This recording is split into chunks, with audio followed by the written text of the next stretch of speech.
اور حافظ ابن قیم رحمہ اللہ نے رزق میں رکاوٹ کے بھی 4 اسباب بیان فرمائے ہیں، وہ بھی میں مختصراً عرض کر دیتا ہوں۔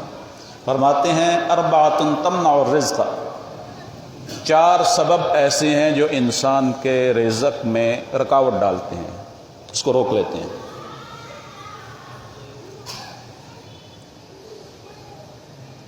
رزق ملتا بھی ہے تو برکت نہیں ہے، لاکھوں کماتا ہے اور میں مر گیا کرتا رہتا ہے، برکت نہیں ہوتی۔ اور جن کو شکر اور صبر کی توفیق اللہ دیتا ہے وہ 4 اسباب اختیار کرتے ہیں جو پہلے میں نے بیان کیے، وہ تھوڑی کمائی پر بھی خوش رہتے ہیں، ان کی زندگی خوشی کے ساتھ، خوشحالی کے ساتھ گزرتی ہے۔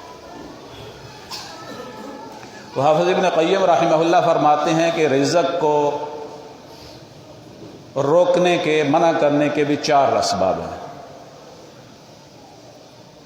پہلا سبب ان میں سے وہ فرماتے ہیں نوم الصبیحۃ، صبح کے وقت سو جانا۔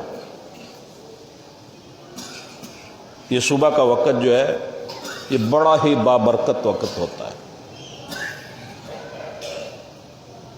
فجر کی نماز کے بعد یہ بڑا بابرکت وقت ہے، لیکن مسلمانوں نے اس میں بہت ترمیم اور تغیر کر دیا ہے۔ آج جو بابرکت وقت ہوتا ہے اس وقت ہماری تمام مارکیٹیں بند رہتی ہیں، مارکیٹیں 11 بجے کھلیں گی، جا کر 12 بجے کھلیں گی، 1 بجے 2 بجے اپنے اپنے حساب سے۔ وہ سارا صبح کا جو مبارک وقت ہے ہم خود ضائع کر دیتے ہیں۔ یہ صبح کا وقت جو ہے اس کے بارے میں جناب رسول اللہ صلی اللہ علیہ وسلم نے دعا فرمائی ہے، اور خاص اپنی امت کے لیے فرمائی ہے۔ ترمذی شریف میں موجود ہے، حضور نبی اکرم صلی اللہ علیہ وسلم کی امت کے حق میں یہ دعا، اللہم بارک لامتی فی بکورہا، اے اللہ میری امت کے لیے اس کے صبح کے وقت میں برکت عطا فرما۔ صبح کے وقت جو تجارت کرتے ہیں، جو کام کرتے ہیں، اس میں حضور نبی اکرم صلی اللہ علیہ وسلم کی دعا شامل ہوتی ہے ساتھ، اور جہاں آپ کی دعا شامل ہو اس میں کتنی برکت ہو سکتی ہے اس کا کوئی آدمی اندازہ نہیں لگا سکتا۔ لیکن ہم خود اس برکت کو سے محروم ہیں۔ ہم اس وقت آج کل رات کو دیر سے سونے کا اور صبح دیر سے اٹھنے کا معمولات امت کے اندر یہ شائع ہو گیا، تو یہ رزق میں رکاوٹ کا سبب ہوتا ہے۔ اور دوسرا سبب رزق میں رکاوٹ کا، حافظ ابن قیم رحمہ اللہ فرماتے ہیں وقلۃ الصلاۃ، صلاۃ عربی میں متعدد معنی میں استعمال ہوتا ہے، نماز پر بھی بولا جاتا ہے، رحمت پر بھی بولا جاتا ہے، دعا پر بھی بولا جاتا ہے، تسبیح پر بھی بولا جاتا ہے۔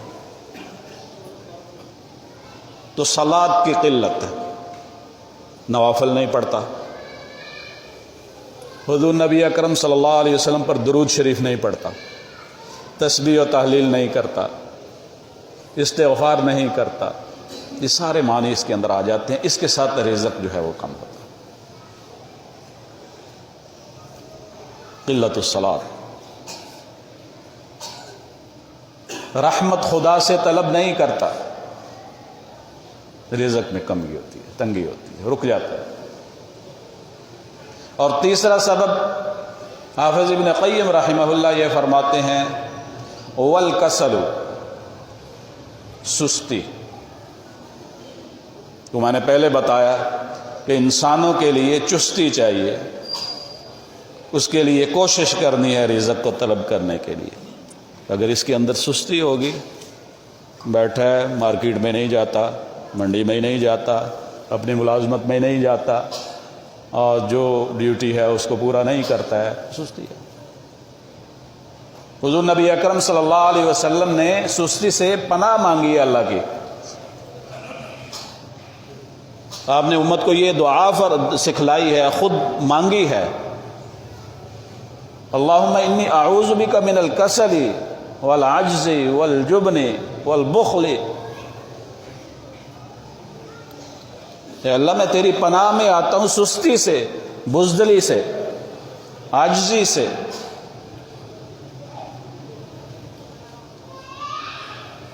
سستی ہے انسان کے لیے۔ ہمارے پنجابی کا محاورہ ہے، آپ حضرات سب نے سنا ہوگا، وہ کہتے ہیں کہ ستے پے دے کٹے ہی ہوندے نے۔ ایک آدمی سستی کی وجہ سے سو گیا، اس محاورے کا پس منظر تو آپ کو پتہ ہی ہوگا۔ ایک آدمی سستی کی وجہ سے سو گیا ہے اور دوسرا جاگ رہا ہے، دونوں کی بھینس نے بچے دیے ہیں، ایک نے کٹا دیا اور دوسری کے نے کٹی دی ہے۔ وہ سویا ہوا ہے اس کا اس نے کٹی لے لی اور اس کے ساتھ کٹا باندھ دیا۔ جو کہتے ہیں کہ ستے پے دا کٹا ہی ہونا۔ اس وجہ سے کوشش کریں، چستی اپنے اندر پیدا کریں، رزق حلال کو طلب کریں، یہ عبادت ہے۔ اس سے رزق میں اللہ تبارک و تعالی اضافہ فرماتے ہیں۔ اور چوتھی چیز حافظ ابن قیم رحمہ اللہ یہ فرماتے ہیں، جو رزق میں کمی واقع کرتی ہے، والخیانت، وہ خیانت ہے۔ آج کون تاجر ہے جو یہ دعویٰ کرے کہ وہ خیانت نہیں کرتا؟ بہت انگلیوں پر گنے چنے امت میں ایسے لوگ رہ گئے ہیں۔ ہر چیز میں خیانت، پورا پیسہ لیں گے، قیمت پوری لیں گے، خیانت کریں گے۔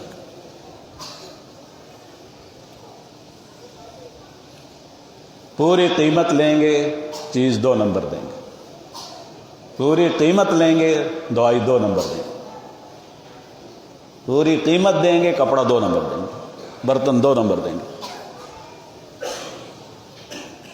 تو ہم خود اپنے رزق کے اندر، تو جو آدمی دوسرے کے ساتھ خیانت کر کے ناجائز، وہی حلال رزق اگر یہ کماتا تو اس کے لیے برکت ہوتی، جائز نفع رکھتا، رزق میں اضافہ تھا۔